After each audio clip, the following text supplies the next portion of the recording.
Hello, welcome to Football Journeys, a B5 Consultancy podcast presented by me, Matt Himsworth. And me, Fraser Franks.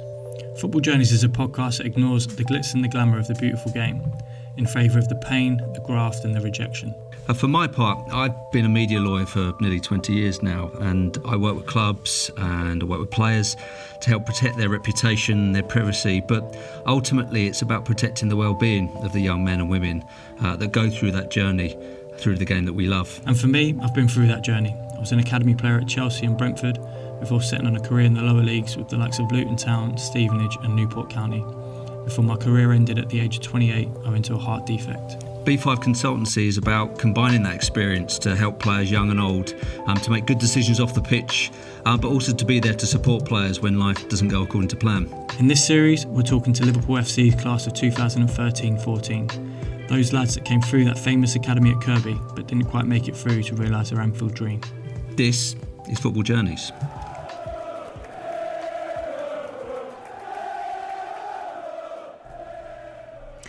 This is part 2 of a 2-part episode following Jordan Williams' football journey. So, if you haven't listened to part 1, go and listen to that first.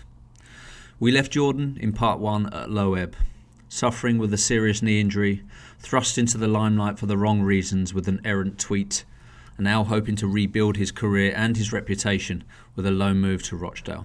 I think I remember that summer speaking to my agent, and he was like, you just need to go out and get games. Get as many games as you can. And I think I was coming towards the end of my contract at Liverpool. So I thought, right, I need to go out and get my games, prove that I can play every week. And then it should put me in a better position in January or the end of the season when I was about to leave Liverpool. And I remember going there, I was doing really well, playing every week, playing every game. The manager really liked me. And then I just remember, I think we played Plymouth away, just feeling like it's like 7 hours on the coach, isn't it? Oh, I was in bed, and I mean, my leg was bent the whole way. And I remember getting off the coach and thinking, I can't even bend my leg here, like, I can't even walk properly. It's a bit of a difference, by the way, between Rochdale and Liverpool, of course. Yeah, of the course. The comfort in which you're travelling. You probably would have flew down at Liverpool. And I remember getting to the hotel, taking anti-inflammatories, taking painkillers, everything just to get this pain. But to be fair, like, forgot to say then, like, up until that point before the Plymouth game, every game I was just taking tablets before the game. I was taking 2 anti-inflammatories, just trying to like get the pain away because I knew how much pain I was in.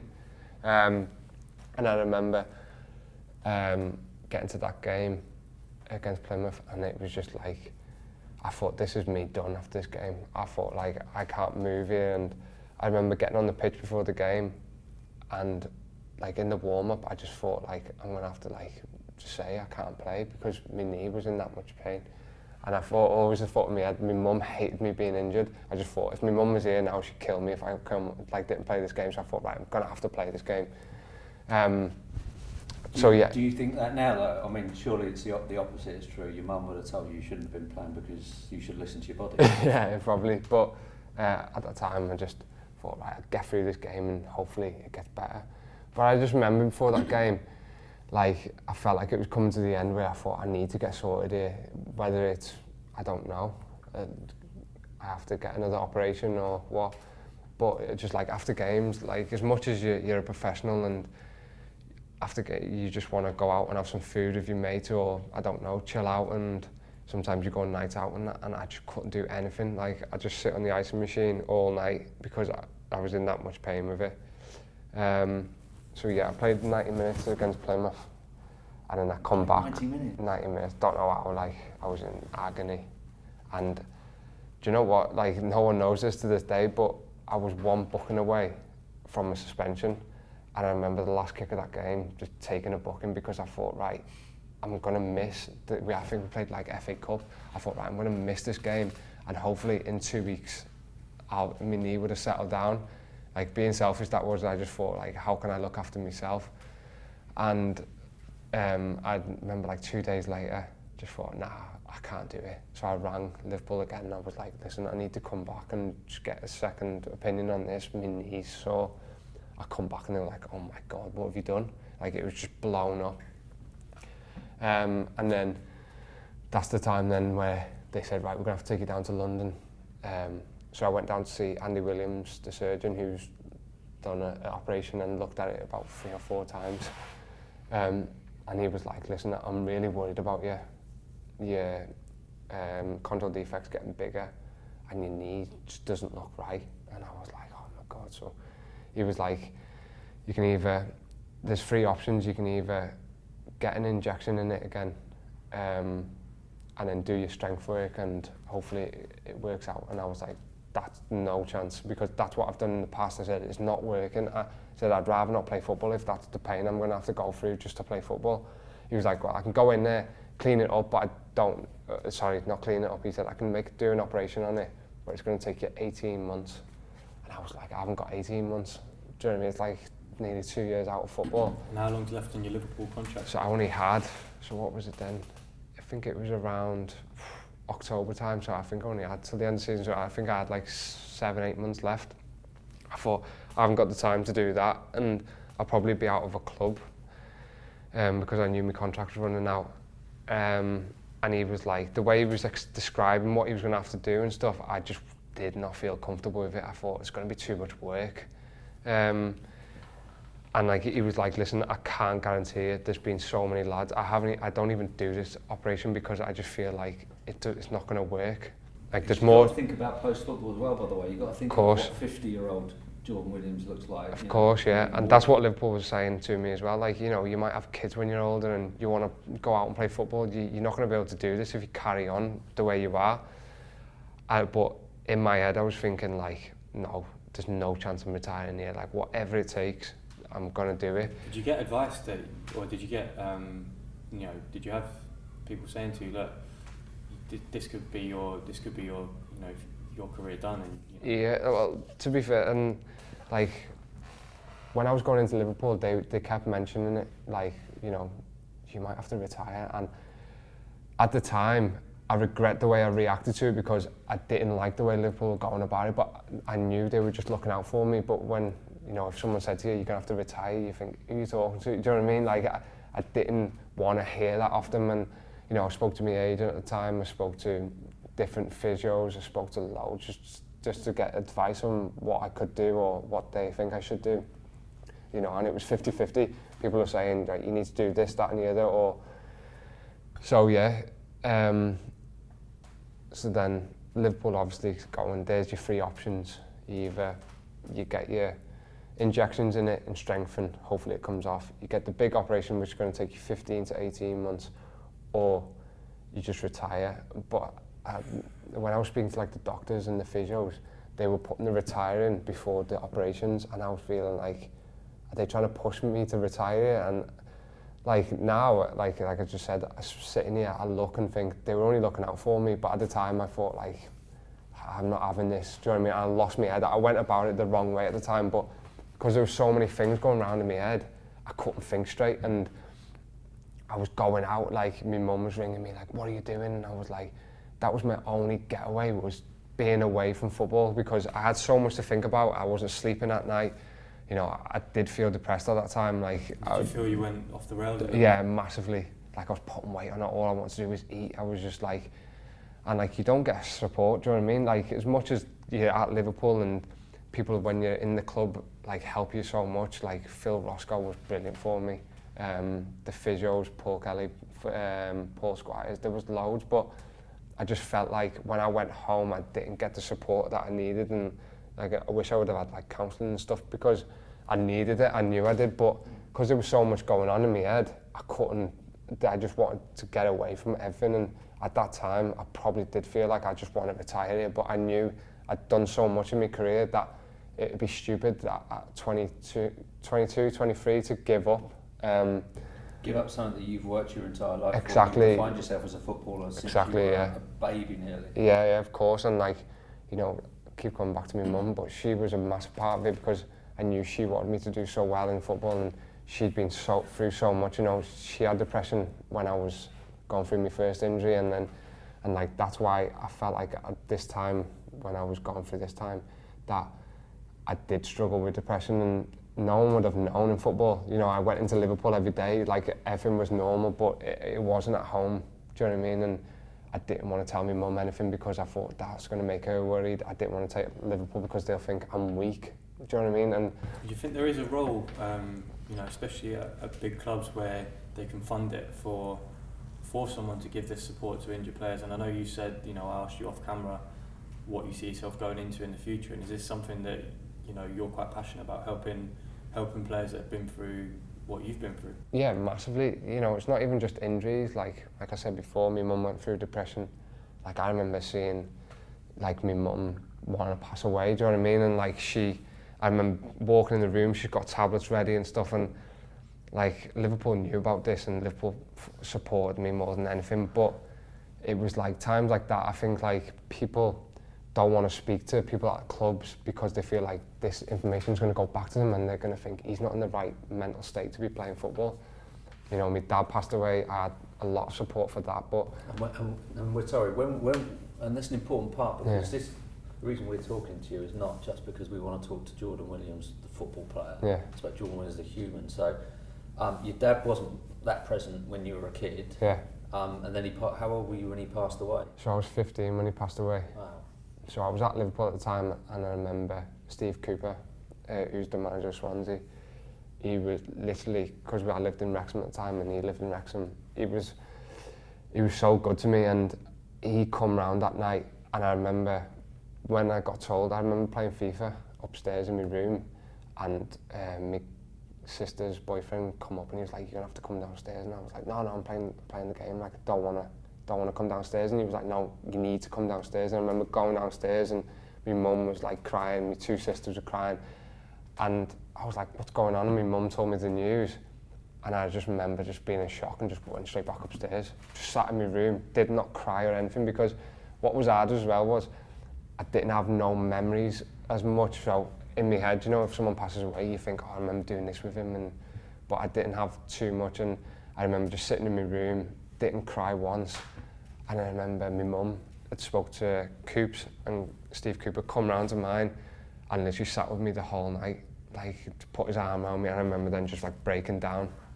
I remember going into football the next day. He took me in, and I thought, because everyone was in my house with my mum and stuff, I thought I just need to get away, and football was my getaway. Do you know what I mean? Going into football and training, forgetting about everything was all I wanted to do at the time. And then I remember that happening, and then I had my injury, and then my mum then struggling with depression, and I just thought like, right, everything's got too much now, and that's when I just broke down. But after that, what happened with my mum and stuff, I did get counselling then, and it did help me a lot, but I just felt like I went through so much at that point that could have destroyed me in football. I think that's the biggest part, is that people see it as weakness that you're struggling, but it's actually not. Like I was lucky enough, Coops went in and told all the lads, like, this is what's happened last night.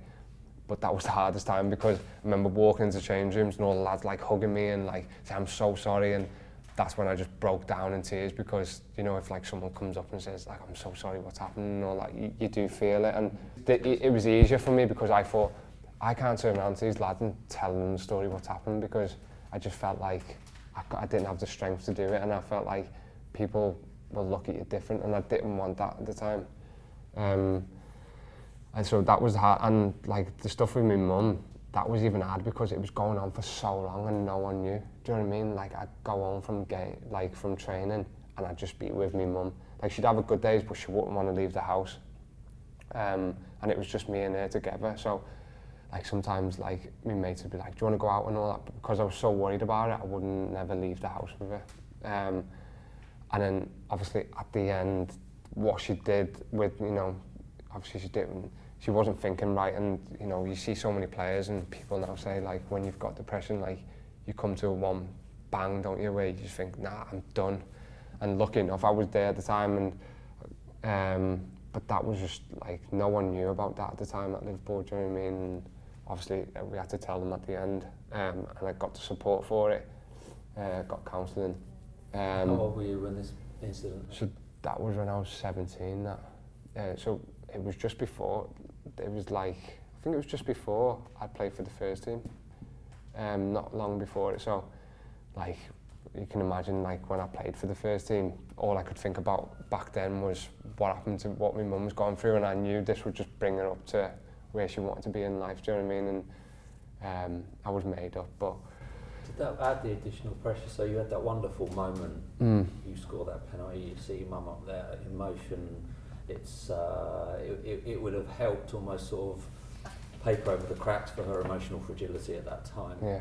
And so as a young man, you thought, as long as everything's going okay for me, I can put that emotional wrap around my mum. Yeah. At the moment it starts not working out for me because my knee's not letting it. Yeah.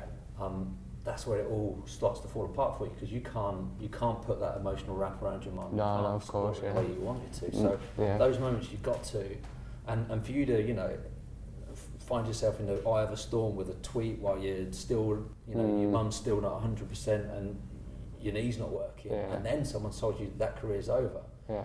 I mean, without wishing to lay on too thick of where you were. I know, that's when I was down, yeah. And do you know what?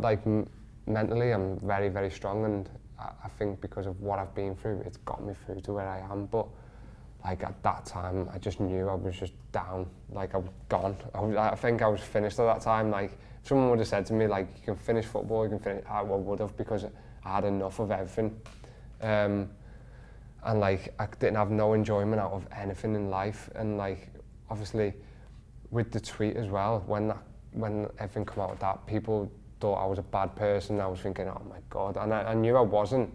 Like, you know, I had the support of, I think Chris Coleman come out and did like did an interview and said he's like one of the nicest kids I've met. He'd never ever do this, but at that time, the Man United fans were that angry, and the press just literally come for me, didn't they? And I just felt like, oh, I'm done. Like I don't know what to do anymore.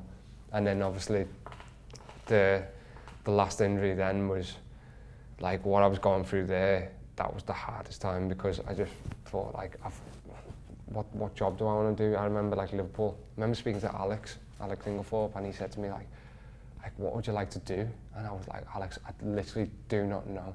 Like, if I can't play football, then I feel like I can't do anything, because I went to school, didn't have no GCSEs. I just put my dedication all into football, and like I obviously didn't know this injury was ever going to stop me from playing football. But you know, that was a main part. Like, do you think the club need to, or not just Liverpool, but clubs in general, need to do more for this? Because a lot of lads haven't got your ability, and for them, they've dedicated themselves as a footballer from the age of 9 up until, you know, a lot to the age of 18 to 20. And football's everything, and they've got nothing else going on. So if you do come to a stage where, you know, you're 21, 22, some are out of contract and can't find a club, and they're scrambling for money, and you know, all of a sudden need to go into something else. Some like you and get to the age of 20, 22 and are being told you might have to retire. Yeah. But then also players at 35, that everyone has to retire. Yeah. And you can't live as a footballer forever, especially in the lower leagues. You can't have an income as a footballer forever. Of course.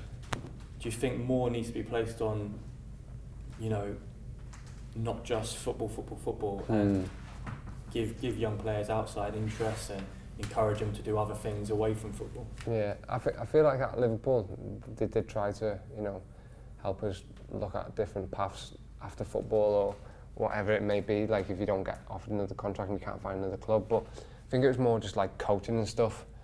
I think Phil Roscoe tried to bring in more different stuff, like maybe, I can't remember now, but he tried like different options for us. But it's hard really, because clubs can give you the thing, but I think at that time lads don't want to do it as well. But it needs to be made compulsory. It's got to be compulsory, because you don't want to be after football going to school or going to college or whatever it is, because you think, I'm wasting time here. Do you know what I mean? All I want to do is play football. But now I'm getting to the age where I'm thinking, like, after football, what would I like to do? Do you know what I mean? And when I'm a little bit younger, I wish I would have got forced to do something.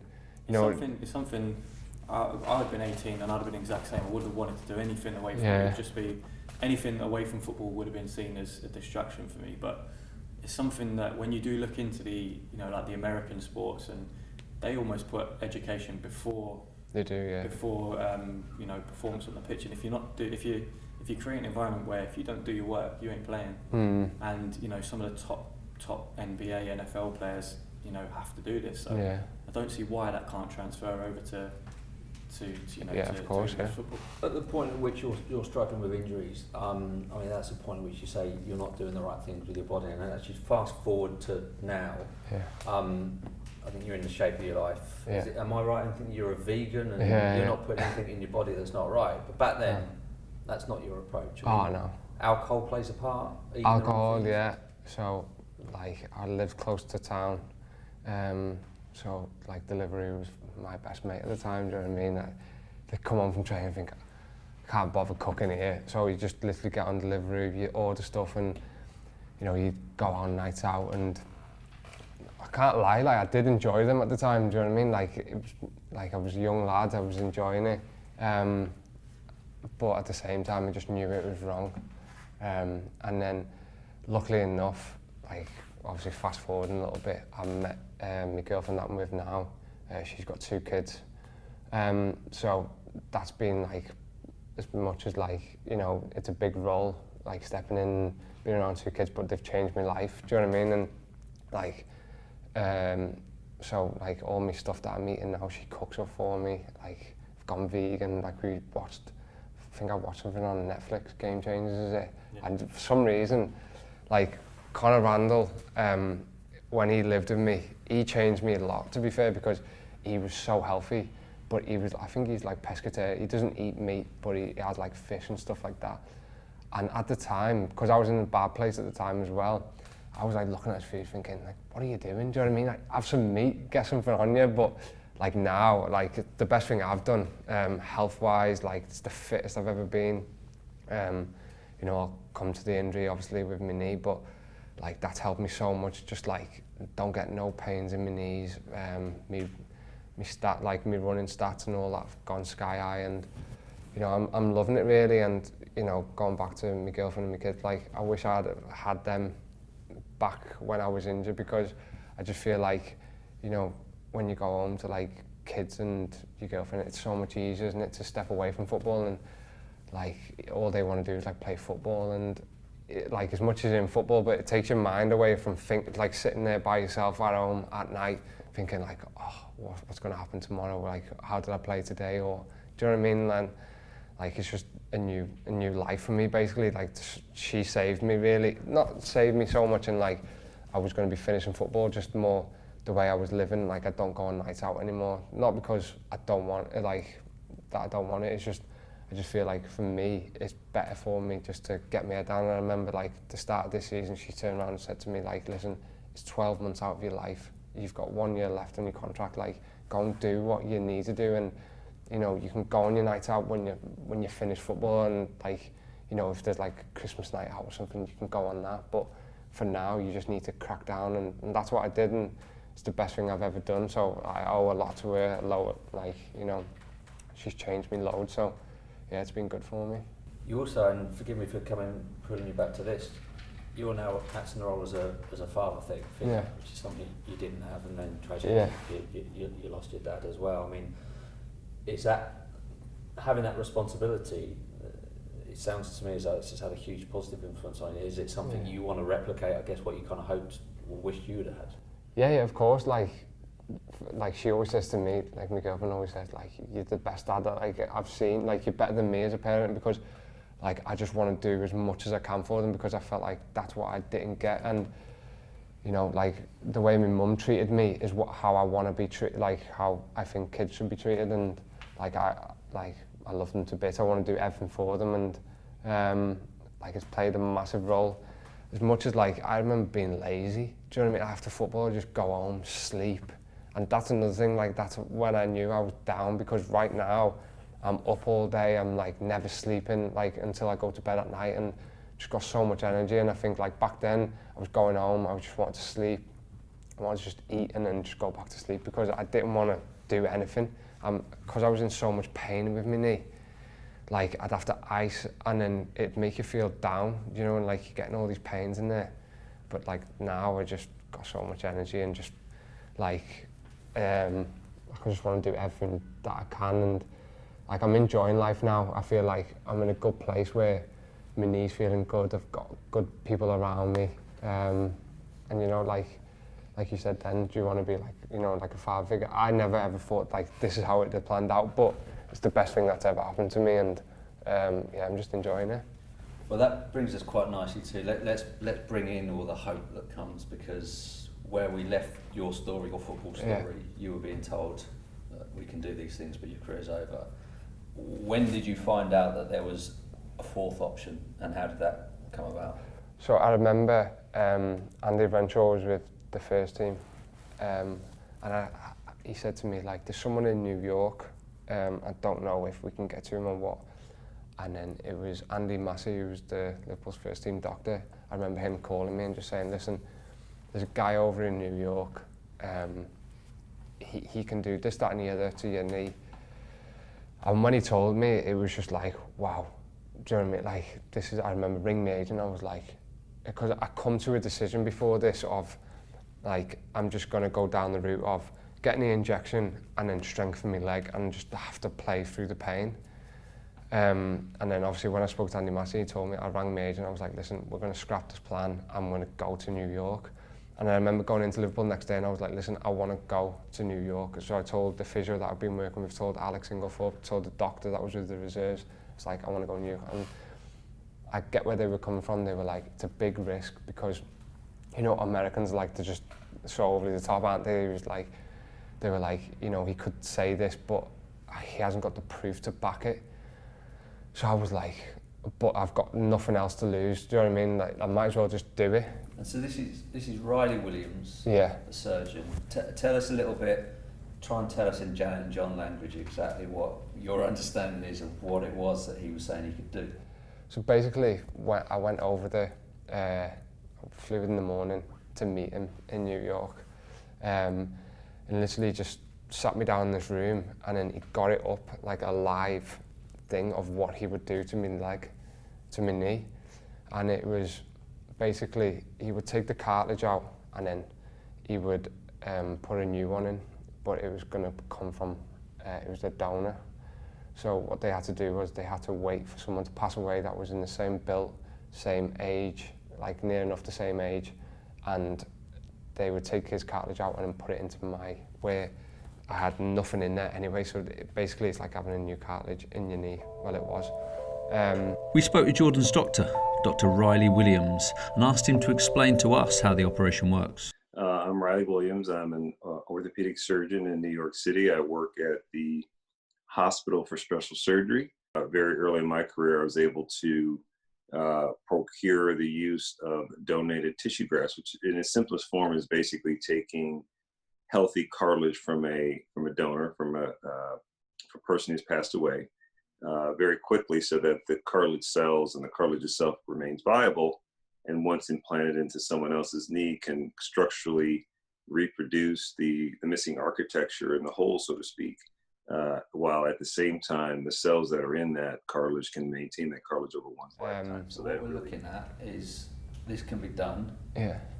We need a donor, yeah. So that is we need someone's leg. Yeah. So that means someone needs to pass, and that not only that person needs to be a fit young man in his 20s. Yeah, which sounds mad, isn't it? But can you remember him explaining that and the point at which he presumably used the word donor and you think, oh great, donor. And was there a point at which it flicked in your mind, oh God?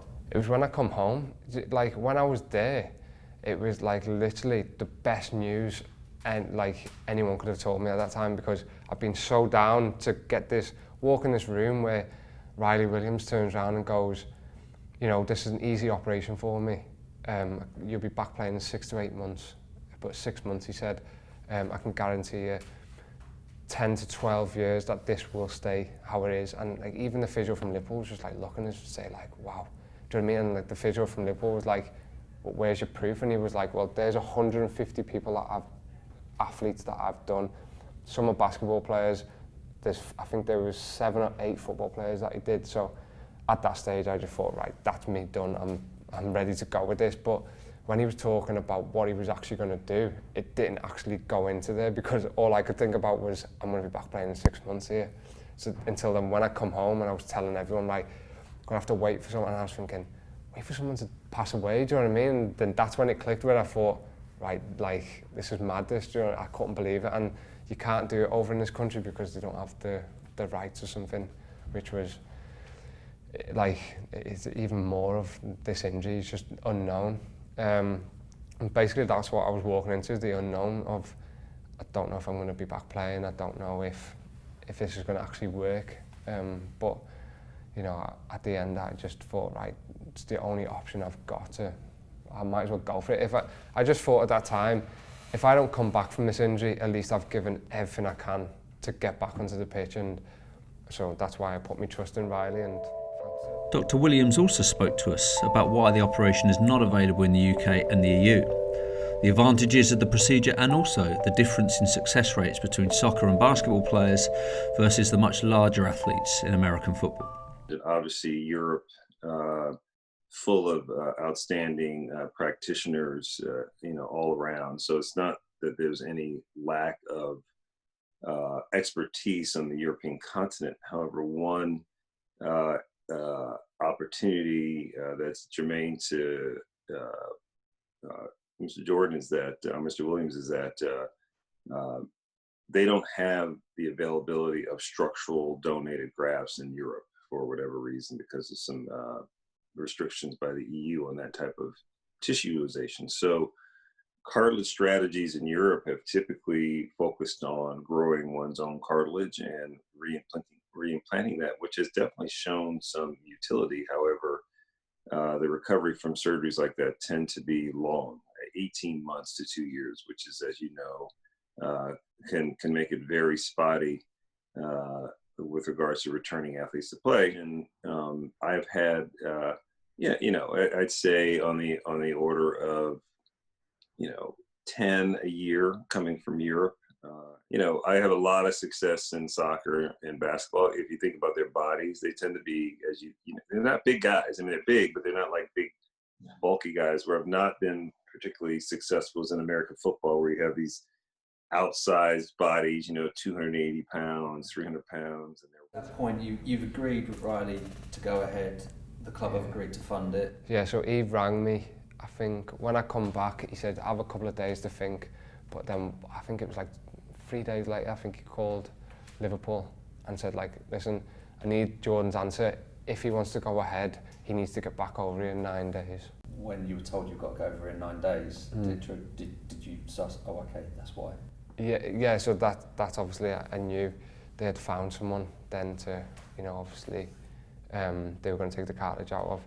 Do you know what? It was like, I was made up at the same time. I was thinking, someone's actually passed away here. Do you know what I mean? Like, as much excitement and stuff I've got inside me, I'm thinking at the same time, someone's just passed away. That's how bad it is. But yeah, like, I couldn't believe it. So you got on that plane in 9 days and the operation was done. What information are you given about this poor lad that's died? It was a car crash that he passed away in. They didn't say too much. They just said, like, you know, I think he ran a lot and he was in good shape. And obviously, when I had the operation and stuff, they said that I could, you know, write a letter to the family and just say thank you. But I wasn't allowed to say what I did, or like as a job or whatever. Like, I couldn't say that I played for Liverpool. We chatted to Dr. Williams about the sensitive and heart-rending area of donors and how the donation can have an impact on the family grieving the terrible loss of a fit young man. Primarily the donors, quite frankly, are young men involved in vehicular accidents. Just a very common, you know, unfortunately in our culture, big country, lots of people driving cars and riding motorcycles and such. And you know, you can look at it as fortunately or unfortunately.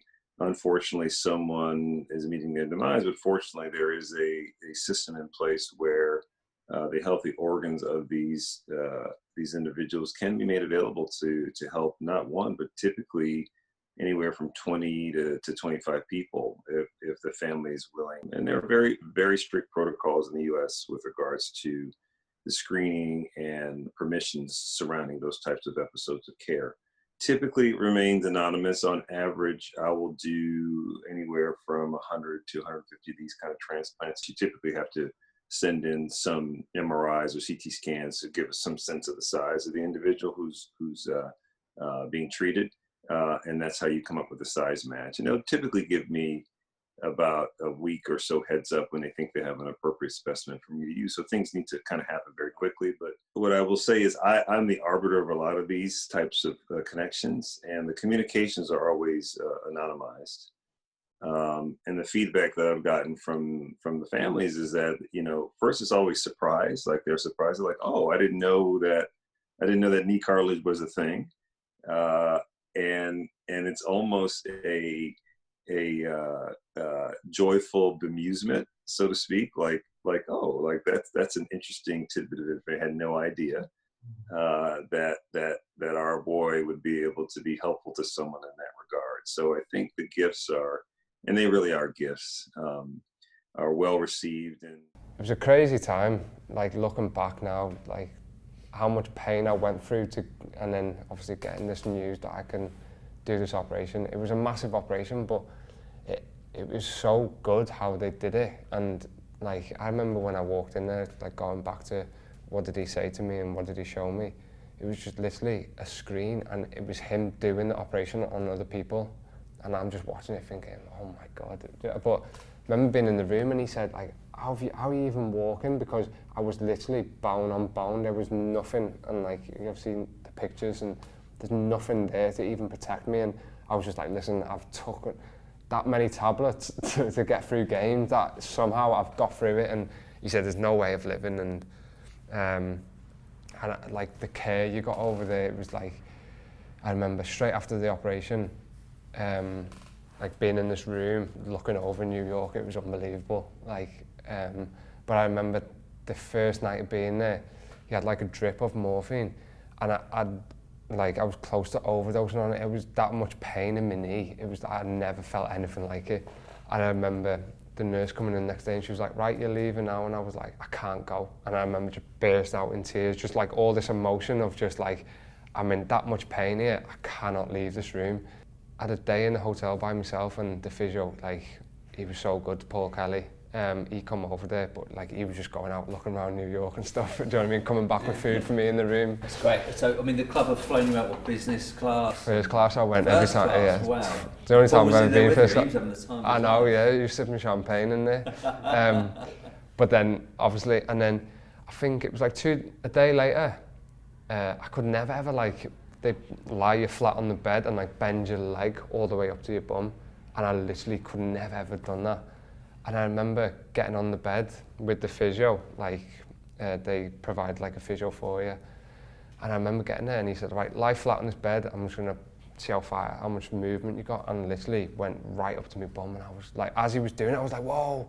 And he was like, no, relax. And like literally just pushed me leg all the way. And I was thinking, wow, this has worked, do you know what I mean? Start feeling benefits from it. Exactly, straight away. It was like 2 days later. Like I was walking about, I was on crutches. And it was like around Christmas time. And like I loved Home Alone and stuff, and playing football, you don't get your Christmas break, do you? So I thought, like, this is my only time I'm ever going to be able to do it. So I was just walking around thinking, like, what does he do on Home Alone? Do you know what I mean? Going to all the hotels in my crutches. But it was like, it was weird because it was the best experience of my life, but the most nerve-wracking as well, because I did not know what was going to come after it. And you are, at this point, it's Christmas time and you've got 6 months left in your contract. Yeah. And you're being told your rehab's 6 months long, so you in your head thinking, I'm out of contract at Liverpool at the end of the season. Who's going to take me? Who's going to take a risk? Exactly, yeah. I didn't even know if I was going to be back playing. Do you know what I mean? There was no guarantee. And the worst thing about it is, like with knee injuries, there's certain ones where you actually know, right, at this time you're probably going to get a little bit of trouble, and then you're going to come back and you'll feel good. But with this one, every physio didn't have a clue. Do you know what I mean? The only thing I could do was speak to the physio over in New York or Riley Williams for a little bit of advice. We talk about the ups and downs of going through an elite academy and playing at an elite football club, and there's some real pressures that come that maybe you wouldn't have felt if you'd have started in League One. But what we've just spoken through, this incredible operation, career-saving operation, flying first class to New York, seeing Riley Williams, one of the best surgeons in the world. If you'd started your career at Rochdale and you had a great time at Rochdale, we'll get to it in a minute, that wouldn't have happened. No. And we wouldn't be talking to you now because your career would be over. I mean, it's I guess it's one way in which you're really blessed to have been at a place like Liverpool. Yeah, of course, yeah. And like I just like I'm so grateful to Liverpool for like at that time when I left Liverpool, I was like, oh, I don't want to leave. Do you know what I mean? Because I just knew like that operation they gave me was like career change for me. Like if I wouldn't have had that, and the price of it was ridiculous. Do you know what I mean? Like I couldn't believe it when they told me, and even just like the flights and stuff. Like you got to look at how much that, and for them to do that for me when they knew my contract was running out, it was I couldn't believe it, and I couldn't thank them enough. But like you say, if I would have been at a League One team, I probably wouldn't have got that because of how much it would have cost. Do you know what I mean? Thinking how many players they could have signed for that amount, for that the operation was. But yeah, that was, you know, the luckiest I've ever been, and I just like Riley Williams probably, you know, I still speak to him to this day. He still asks for like pictures of me playing and stuff like that. I couldn't speak highly enough of it. As much as like I'm the first person, and who knows, like if someone else went and got it done, like would they come back from it? But I'm sure they would, because like I don't get nothing out of, like no pain or anything. With like, you get your odd stiffness after a game or like in your legs, but never in my knee where I think like, oh, something's up here. Do you know what I mean? And that's what I used to get in the past. So I'm so lucky, just, and you can tell it was the best care I've ever had, and you know, Liverpool have given me the chance to obviously carry on playing football. And it's not just the resources that they have, there's also the people within it. I mean, what makes a good institution, and you've mentioned a number of names. I know another person that really helped you was Ollie Morgan. Yeah. At Celtic, who was at Liverpool at the time. And yeah, you're out of contract, you're not going to be a Liverpool player for long, but you know, there's Ollie coming in every day and pushing you to get back to full fitness, ready for your next move, which ends up being Rochdale. Yeah, I've got, like, I still speak to Ollie now as well. And like, Ollie was massive for me, because there was a time where I think I'd been with the physios for that long that it was time to move on then to the fitness. And Ollie, I remember sitting down with Ollie, and he just come up with this big plan. He was like, right, this is what we're going to do, this day, this day, this day. He said, like, obviously you might get your little setbacks and stuff, but we'll just go about it. And literally, like, at one point I hated Ollie. Do you know what I mean? Like he's a top guy, but I don't mean it in that way. I just mean like he'd have me in. I think there was like sessions at like 3 o'clock. I'd walk in and see my name on the board. Like, Ollie, what are you doing? It's 3 o'clock. Do you know what I mean? Like, I want to get, but he said, listen, I'm going to get you back in the best shape you've ever been. And that's what he did. Like, he looked after me food, like my protein shakes. He was like making them ready for me. And like, I knew I was leaving. So for him to put that much effort into me was unbelievable, because I just thought like, he could think like, right, he's leaving.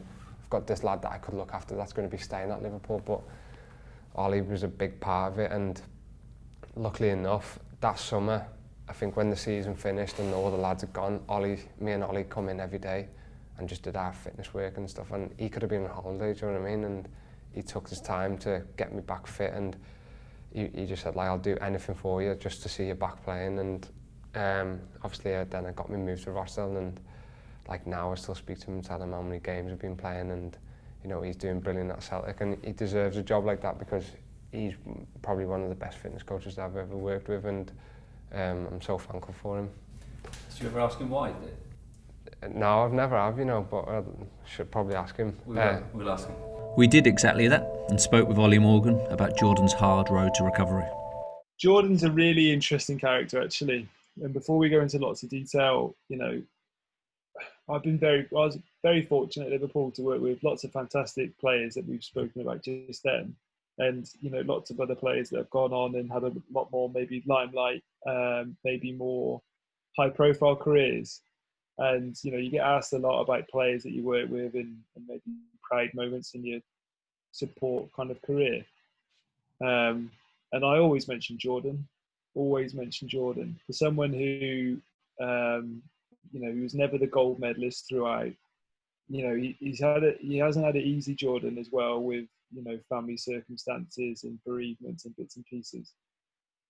And then to get the injury that he did get, you know, Brendan Rodgers used to call him Busquets. That's how highly thought of he was, you know. And at the time when he had his cartilage injury originally, he was doing really, really well. He was on loan. He was involved in the Welsh national squads. So it was, I just felt that, you know, you get to know the players so well, you kind of just feel for them a lot. And, you know, I knew Jordan really well. I knew his mum really well. And I just really felt for him, to be brutally honest. And I just thought, whatever I can do here to help you, I'm just going to go, you know, as much as I possibly can, because I think as a success story, that's just as much of a success story than anybody as Trent is and Raheem was and everybody else. That for me would be a massive success story. And I look back quite clear that it was, let's get you a career in football. And the Rochdale deal did come about, and he was, you know, open and honest about it. And so that's kind of what we put our sights on, really. And effectively it was, I just didn't want to have any regrets, professionally or personally, for Jordan. I can't take too much credit here, though. I just helped to set the scene and the environment and put the boundaries in place, and we put the program in place. And, you know, at the end of the day, Jordan did it. So it's a fantastic story, really, that he's now gone on and had 2 more contracts.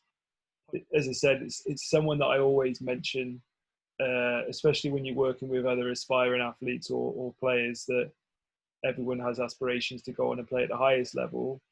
Sometimes, you know, life unfortunately doesn't always deal you those cards, so you've got to maybe make the best of whatever situation you're put in. And one of our themes that we talk about a lot, what just comes up, is the feeling of being wanted and people want faith in you. And Keith Hill is that man for you at Rochdale. Yeah.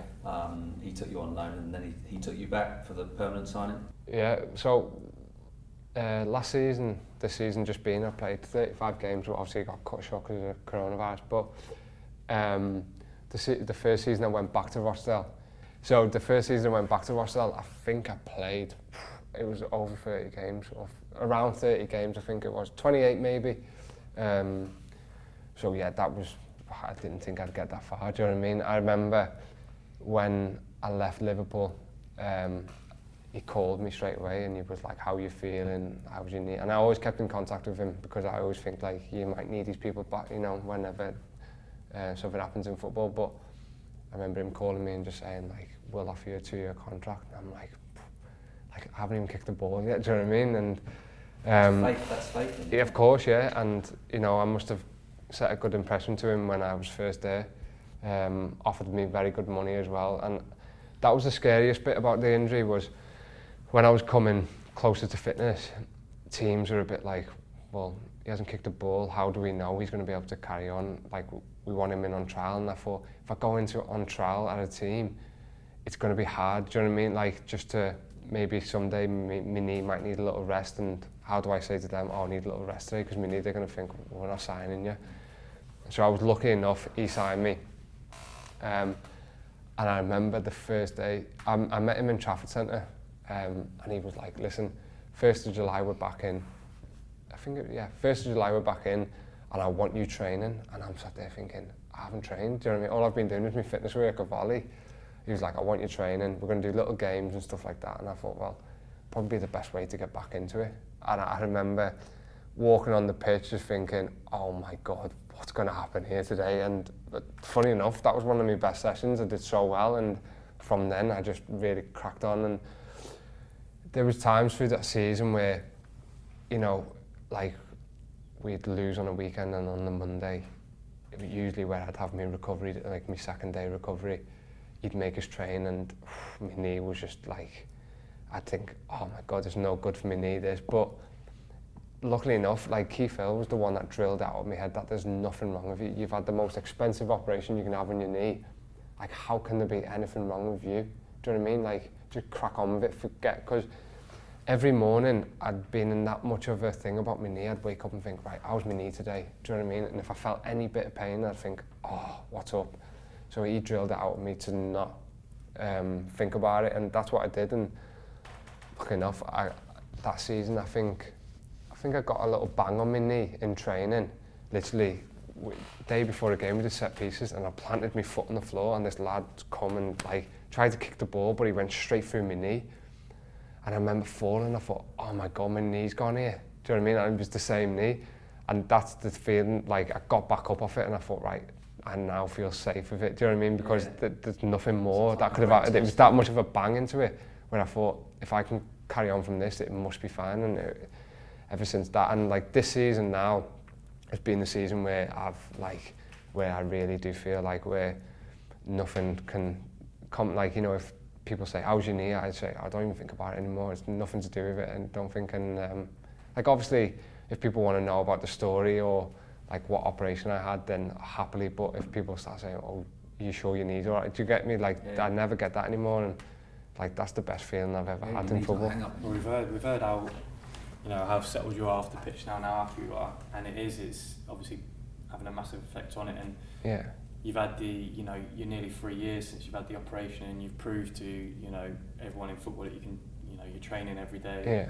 You played the best part of 70 games, you know, week in, week out for 2 years exactly. solid, and people are starting to, you know, take notice. Yeah. And obviously I've seen you this season, and the stats and the, you know, the media in the football league are picking it up that, you know, you're now one of the best players in League One. And you said you wish you had this sort of attitude when you were younger, but you're 24 years old, and to have packed in this much experience, and, you know, in football age, you know, you're still relatively fresh, because you have had a couple of years where you haven't, you know, been playing week in, week out, and you've now proved to everyone your fitness. And how do you see the future for yourself now? You're 24, and you've almost got, you know, over 10 years left of your career to go forward. Of course. Like now I'm excited, you know, to really push on forward, and like I just wish, like you were saying then, like I wish I'd have done it, and I do, but at the same time you've got to go through them experiences to really realise, like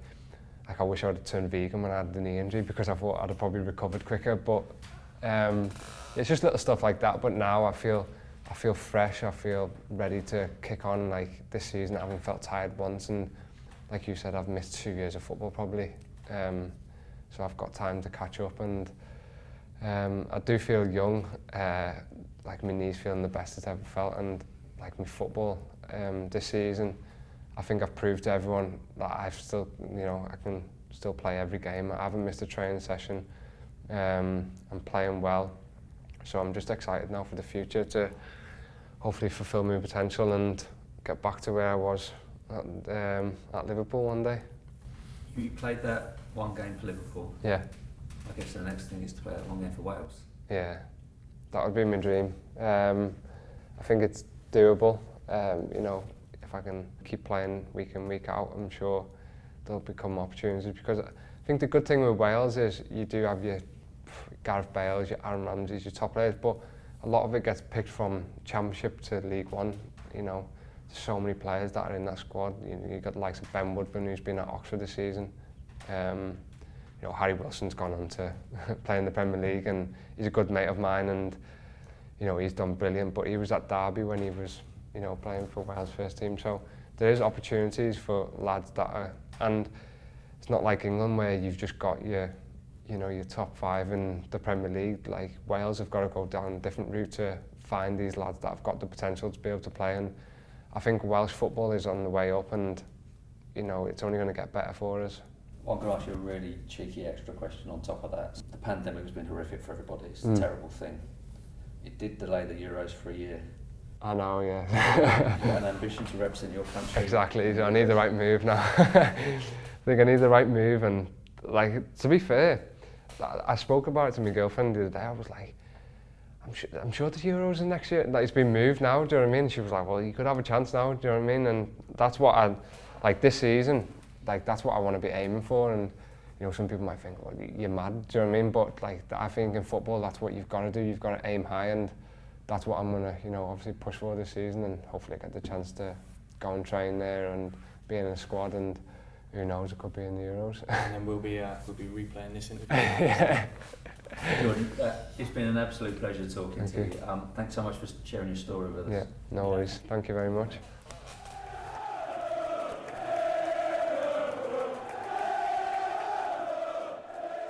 Thanks for listening to this episode of Football Journeys, and thank you to all those who supported us. Do come and find us on social media at JourneysPod on both Twitter and Instagram, where we'll be sharing more content. If you want to get in touch with us, you can email us on footballjourneys@b5consultancy.com or visit our webpage, b5consultancy.com/footballjourneys.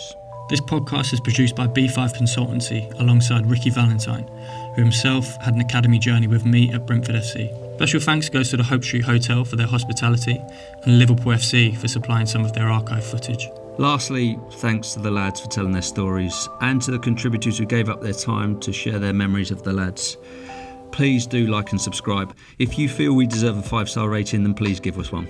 The more successful this podcast is, the better chance we have of producing more episodes and further series.